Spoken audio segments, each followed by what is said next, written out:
Ya semuanya.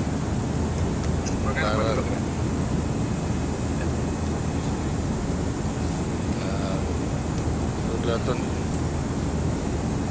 jelas semua ya? Iya Pak. Ya. Bismillahirrahmanirrahim. Assalamualaikum warahmatullahi wabarakatuh. Saudara-saudara para wartawan, dalam mengikuti perjalanan saya ke India, ialah ke New Delhi terutama sebagai ibu kota daripada Republik India, untuk menghadiri KTT kelompok 15 yang sebenarnya adalah diadakan pada tahun yang lampau, bulan November. Akan tapi karena banyak kepala negara dan pemerintahan tidak dapat meninggalkan negerinya masing-masing, sehingga diputuskan untuk ditunda. Setelah ketua dalam soal ini adalah Perdana Menteri India mengadakan hubungan dengan semua kepala negara dan kepala pemerintah anggota dari kelompok 15, maka diperoleh 10 kepala negara dan pemerintah yang menyanggupi hadir pada KTT kelompok 15 yang diadakan pada bulan Maret ini. Karena itu ketua daripada kelompok 15 memutuskan untuk dilaksanakan KTT yang telah ditunda pada bulan Maret dari tanggal 27 sampai pada tanggal 30. Tapi ternyata bahwa yang bisa hadir hanya 5 kepala negara dan pemerintah, berarti ditambah dengan tuan rumah menjadi 6. Yang sebenarnya memang kurang memenuhi daripada quorum yang telah ditentukan. Yang sebenarnya 10 tidak-tidaknya yang harus hadir. Tapi pada umumnya semua kepala negara dan kepala pemerintah mengirimkan utusan-utusannya pada tingkat menteri dengan sendirinya. Karena kesulitan-kesulitan yang telah dihadapi oleh masing-masing kepala negara dan kepala pemerintah berhubung dengan keadaan daripada negerinya masing-masing, karena itu dicari jalan bagaimana agar supaya kelompok 15 ini tetap akan bisa berjalan, karena hampir seluruhnya daripada kepala pemerintah dan kepala negara serta utusan-utusan menyatakan bahwasanya kelompok 15 masih dipandang perlu. Karena itu untuk waktu-waktu yang datang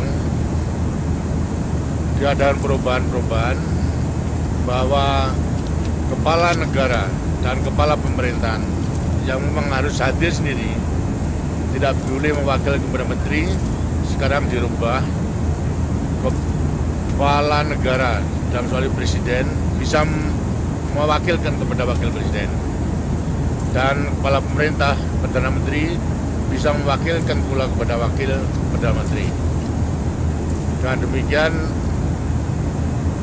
wakil-wakil dalam tingkatan wakil presiden sama wakil Perdana Menteri bisa mengikuti KTT tersebut. Tapi setidak-tidaknya harus dipenuhi 5 negara, harus dihadiri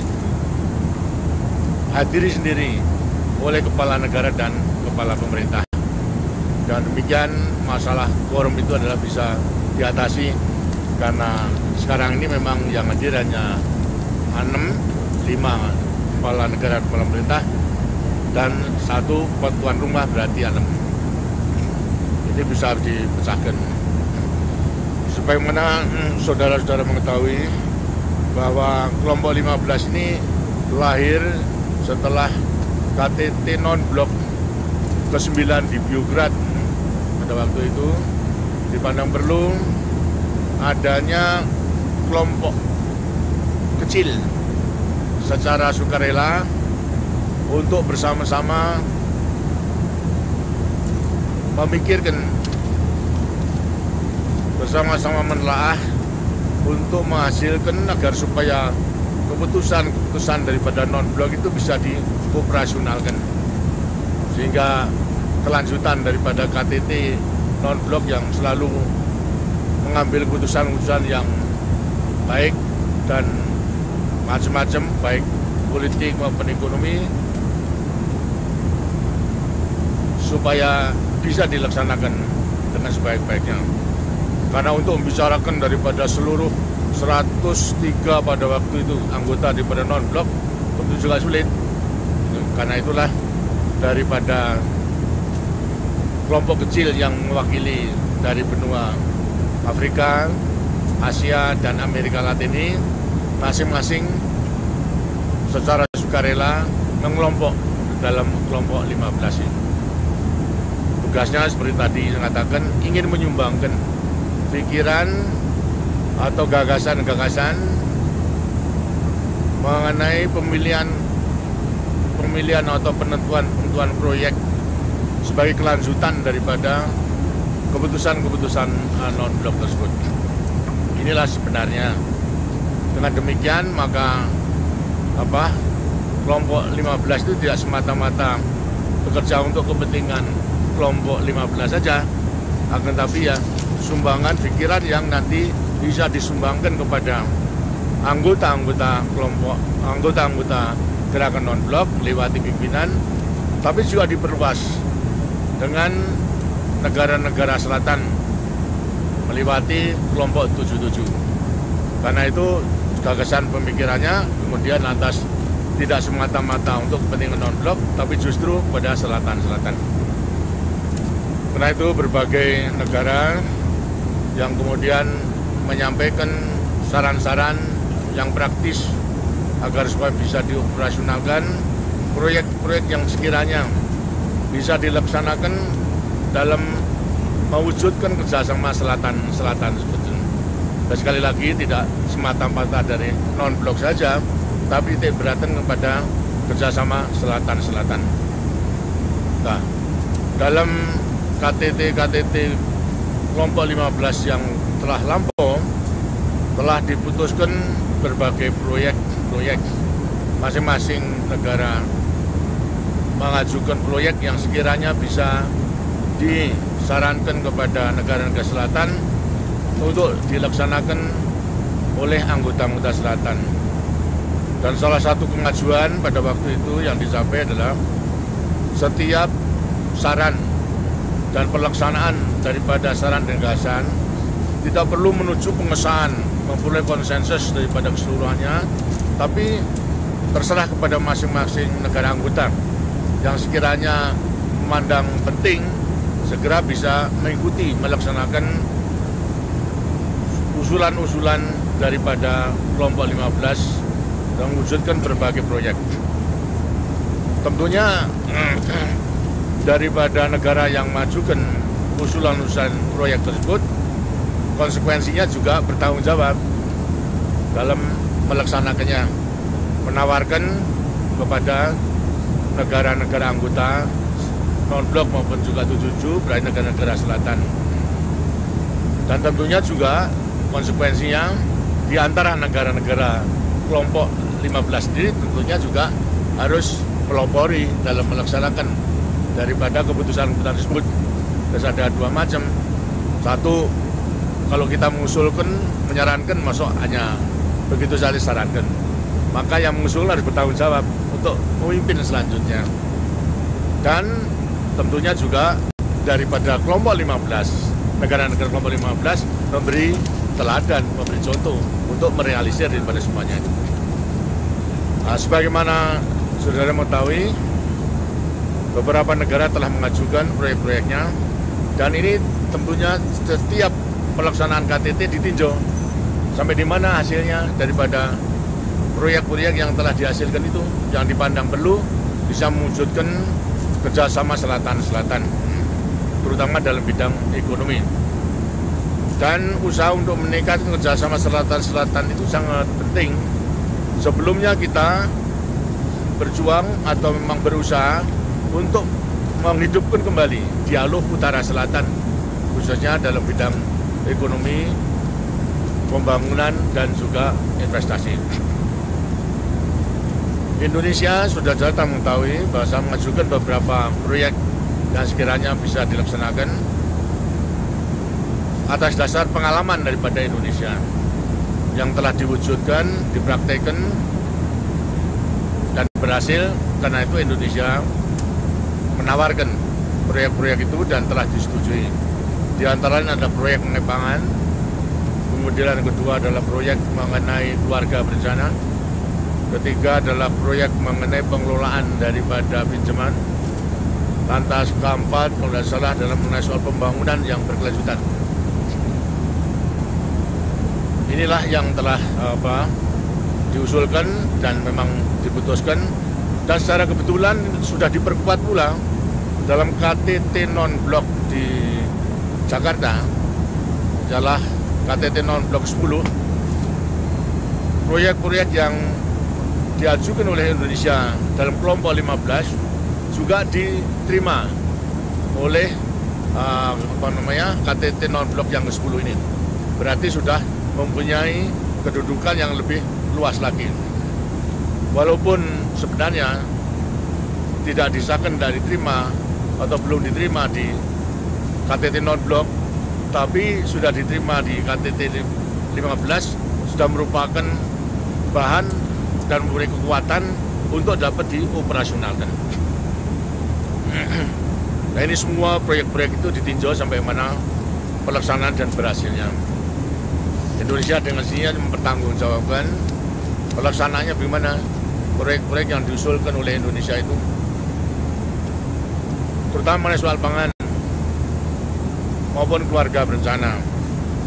Setelah mengadakan penelitian dan pengkajian kemampuan daripada negara-negara selatan yang umumnya juga kekurangan pengetahuan maupun juga mengenai keterampilan mengenai peningkatan produksi pangan, sedangkan Indonesia telah bisa membuktikan kepada dunia bisa mencukupi kebutuhan pangan walaupun setelah berjuang dari tahun 67 sampai kepada 84 baru bisa swasembada beras.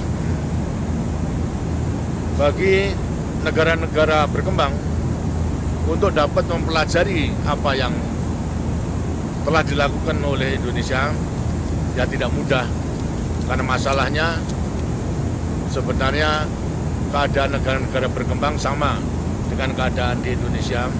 Rakyatnya masih belum terdidik, lantas keterampilan pun juga belum ada, gitu. Karena itulah Indonesia menyarankan adanya suatu program magang.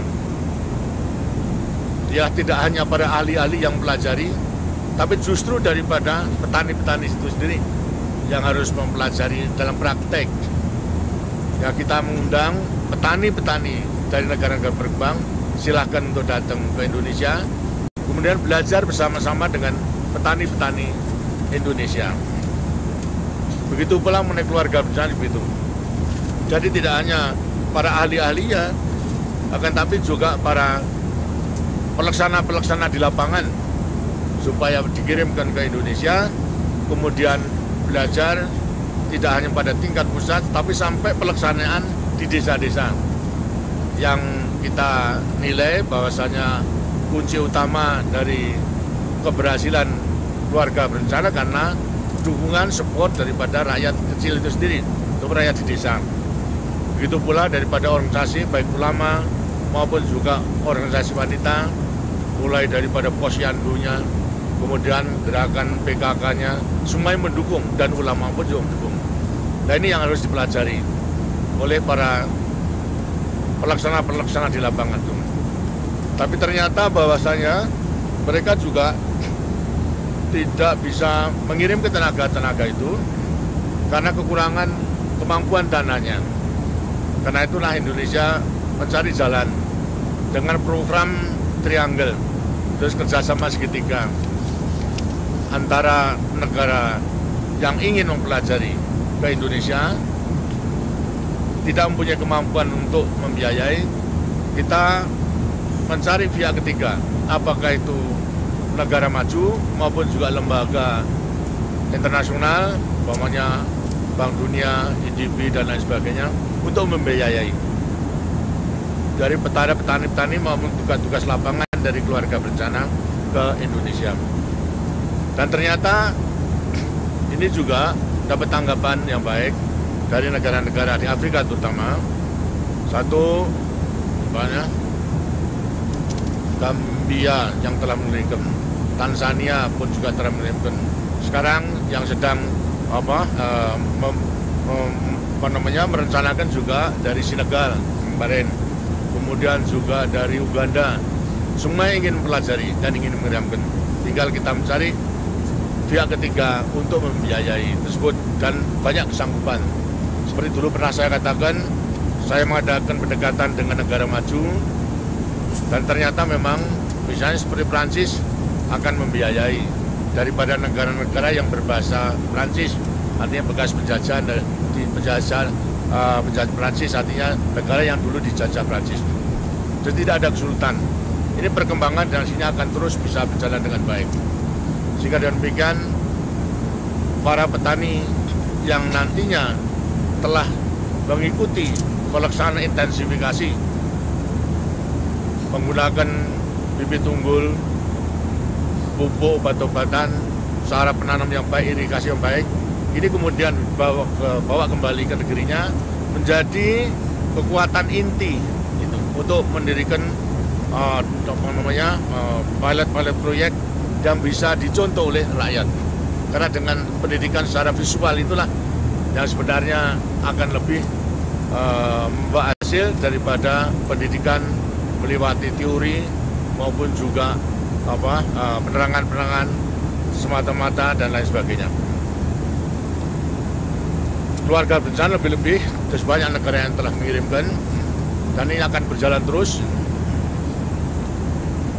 Dan juga mengenai soal pangan, Indonesia pula telah membuktikan karena sudah bisa swasembada pangan dengan landasan kita mengambil satu kebijaksanaan, menentukan floor price sama ceiling price, artinya harga terendah yang harus diterima oleh petani kalau memenuhi persyaratan-persyaratan yang ditentukan. Kalau harga terendah itu tidak tercapai, artinya di pasaran harga lebih rendah daripada floor price, maka pemerintah membeli lewati Bulog sebagai stok nasional. Dan stok nasional ini fungsinya sebagai alat untuk menjaga kestabilan daripada harga, agar supaya ceiling price itu benar-benar akan bisa juga dilaksanakan. Karena kita mempunyai stok nasional untuk menstabilkan pada harga, kita perlu menyimpan. Dan menyimpan ini ongkosnya tidak kecil, bisa rusak dan juga bisa susut dan sebagainya. Kebetulan negara-negara selatan ini banyak yang belum bisa memenuhi produksinya. Tempo-tempo juga kekurangan karena keadaan iklim dan sebagainya. Sehingga kekurangan sekali pangan. Untuk membeli tidak mungkin segera, divisinya tidak ada. Maka Indonesia mengambil suatu kebijaksanaan untuk meminjamkan beras yang dalam soal ini menjadi stok nasional tersebut kepada negara-negara yang membutuhkan, untuk nanti dikembalikan dalam wujud beras, atau memang kalau mampu dibayar pula dengan harga di pasaran. Ini berarti pada saat daripada negara tersebut memperoleh beras, memang tidak perlu mengeluarkan uang untuk membayar. Masih menunggu kalau bisa panen baik, nanti kembalikan. Kalau hasilnya daripada pertanian tidak begitu besar dan mempunyai kemampuan, dibayar dengan mata uang yang ditentukan. Di antara lain yang telah menikmati ini, satu Vietnam, kemudian Filipina, Tanzania, dan kemarin juga telah menyampaikan Senegal kemarin telah segera akan mengajukan karena juga sangat perlu tim untuk menjajaki kemungkinan menggunakan bantuan daripada Indonesia yang berwujud beras daripada stok nasionalnya itu. Bahkan sekarang di dalam pembicaraan juga kepada negara di Asia Tengah, ialah Uzbekistan, itu juga sedang jajaki itu. Dan ini berarti merupakan salah satu kerjasama pangan, food security yang perlu kita berikan pada negara-negara selatan ini. Dan ternyata memang besar sekali manfaatnya dan semua menyampaikan ucapan terima kasih. Dan kemungkinan dengan jalan ini bagi Indonesia stok nasionalnya tidak berubah, hanya penempatannya aja yang benar berubah. Yang tadinya di Indonesia, sekarang kita titipkan di negara-negara lain. Sedangkan dengan titipan itu bagi negara yang dititipi akan besar sekali manfaatnya karena bisa mengatasi kebutuhan kekurangan pangan pada saat itu. Ini mengenai soal pangan, kemudian keluarga berencana juga demikian, semua berjalan dengan baik. Lantas mengenai pengelolaan pinjaman, karena banyak negara dulu banyak kesulitan mengenai soal pinjaman. Indonesia dilihat daripada negara yang pinjamannya juga besar, kok bisa mengelola pinjaman itu dengan baik. Artinya bisa memenuhi kewajibannya untuk membayar baik pokoknya maupun juga utangnya. Nah ini bagaimana?